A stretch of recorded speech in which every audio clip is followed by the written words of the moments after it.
being effective. Can y'all dig it?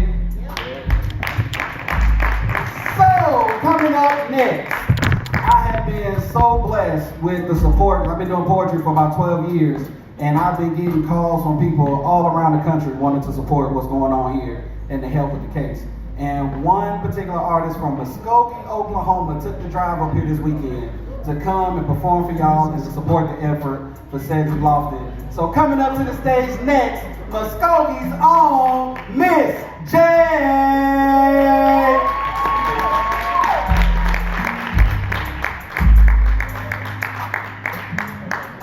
Hello everybody, how y'all doing? As Black Soul stated, I am from Muskogee, Oklahoma. JAG TV at the Wave. Yes, they let me in the Wave. That's amazing. And we are at a gigantic benefit event, and this woman earlier just set this place on fire. I'm surprised it's still standing. Go ahead and introduce yourself, my friend. My name is Garrica J. I go by Miss J, and I am from Muskogee, Oklahoma. So Muskogee, Oklahoma, what motivated you to drive all the way from frickin' Oklahoma? Because I've been on those roads. They're crap. I would assume during the winter they're even worse. Tell me a little bit about coming up for this big event.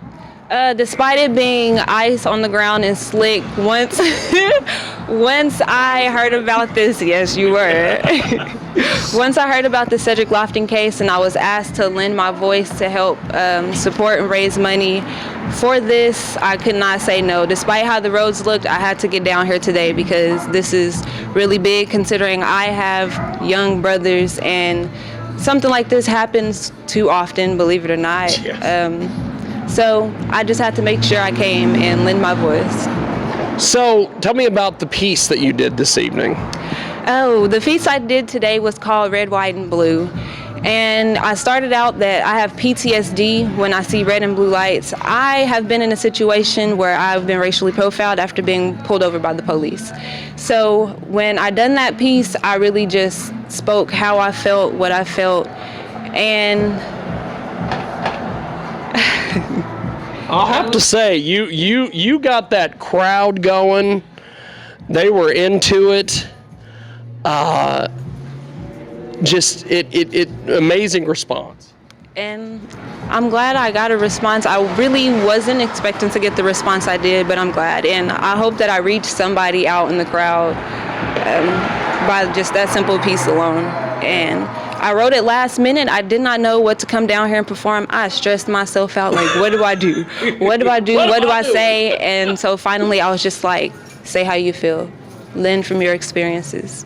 So that's exactly what I did tonight. It was fantastic. Thank you so much. So, are you online anywhere?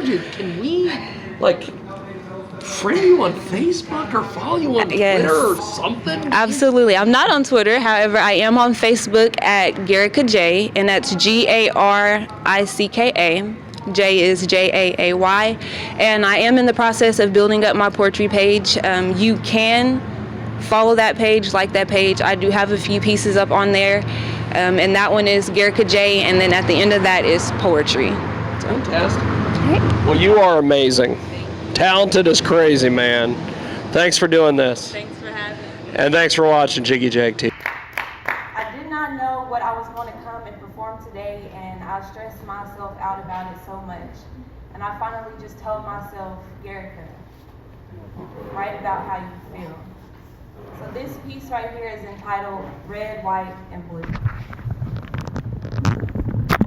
I'll be the first to admit that I have PTSD. When I see red and blue lights, my heart skips a beat right before it drops in my seat. I thought red, white, and blue was meant to bring a sense of peace. Red, it's supposed to signify hardiness and valor.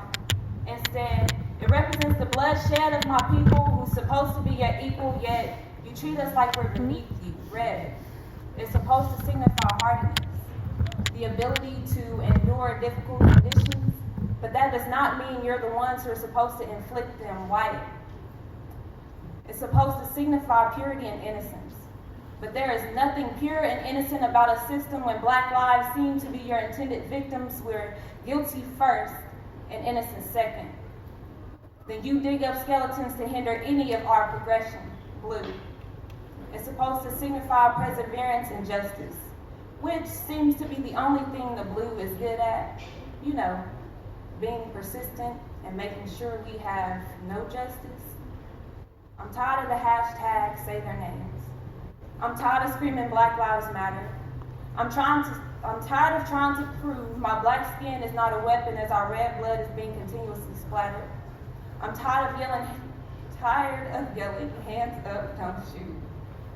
I'm tired of yelling, you can't breathe.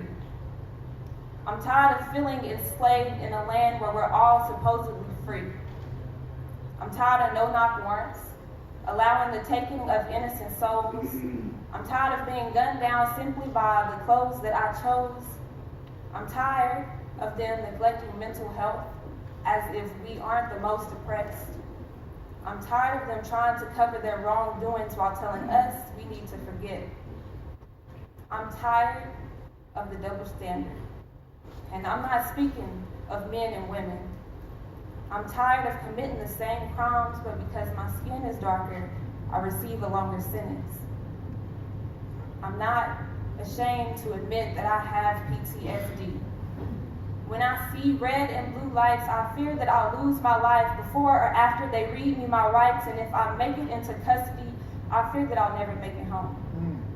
The police is supposed to protect us, but that sense of peace in the black community is long gone. Red represents the rage I feel when I hear another has lost their life. Red represents the rage I feel that fuels this unjust fight. White represents the flag that we will never surrender. White represents all those innocent souls that we'll make sure the world remembers. Blue represents perseverance, and we won't stop till we make a change.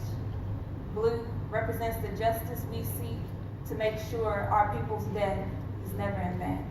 Thank you.